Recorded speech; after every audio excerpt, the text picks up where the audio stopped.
Fun in paradise, if you can get there.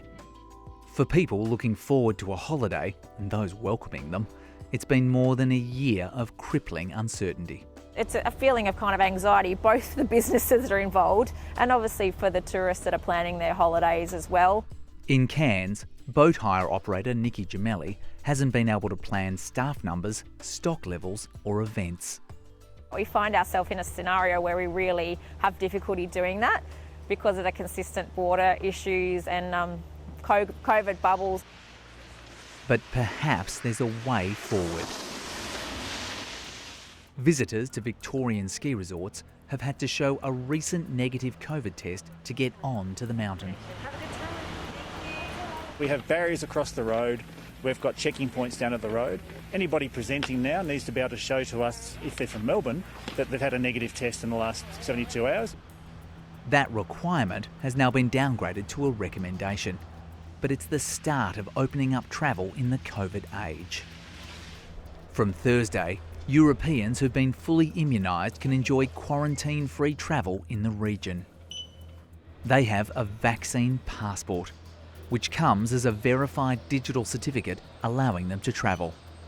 We welcome you to a Tuesday night in Phoenix, Arizona, Game 2. In the US, some sports stadiums have opened vaccinated-only sections that let fans closer to the action without social distancing. If you want to see Bruce Springsteen on Broadway, you must be vaccinated. It would give us all confidence to actually engage in a lot of these broader activities that maybe we're a little bit nervous about at the moment. We have the technology to begin doing this in Australia too. Get one jab and it appears on your Medicare records. Get the second and you get a digital proof of vaccination certificate stored on your phone. Here's mine.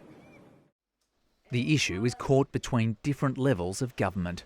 And that certificate would enable you to be able to travel and not have to be locked down or not be able to cross borders. And ideally, that's a situation we'd be able to get to in Australia. Hopefully, you can maybe have, I hate to use the word liberties, but you have more freedom to do things when we are in a potential case of a hotspot being declared. A vaccine passport could mean the restart of international travel for Australians. Enabling people to be able to move freely, initially within our own country, and then potentially once we open up to be able to move more freely overseas, I think is another very good incentive as to why Australians should want to get vaccinated. In the most recent budget, the federal government assumed international borders would remain closed until at least the middle of 2022. Keeping state borders open through a passport system could inject the certainty needed to keep our tourism industry alive. It's a consistently nerve-wracking scenario because every time you think we're moving in the right direction, there seems to be something that takes you back a few steps. A passport could be our ticket to relaxation.